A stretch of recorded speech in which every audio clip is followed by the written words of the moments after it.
Ukraine has charged two men over the killing of an army draft officer in Poltava. Officials say one suspect was on his way to a military training center when he called someone who then arrived and shot the officer. In Pavlograd, a man was injured in an explosion near a military recruitment center. Authorities are investigating. Meanwhile, Russia's Supreme Court has rejected an appeal from nationalist Igor Girkin, who was sentenced to 4 years for inciting extremism. Flights were suspended at several airports in Russia's Astrakhan region after a falling Ukrainian drone caused a fire.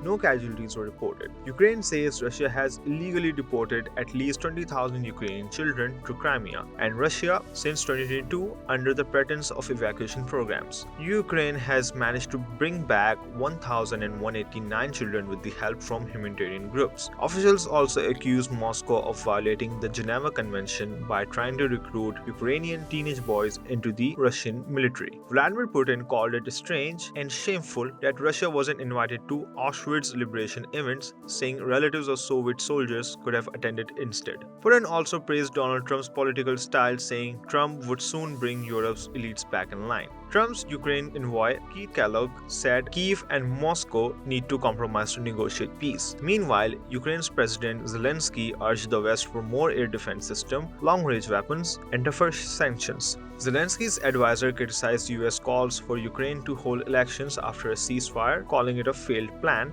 without more details. Trump told reporters peace talks with Ukraine and Russia were going pretty well, with discussions ongoing.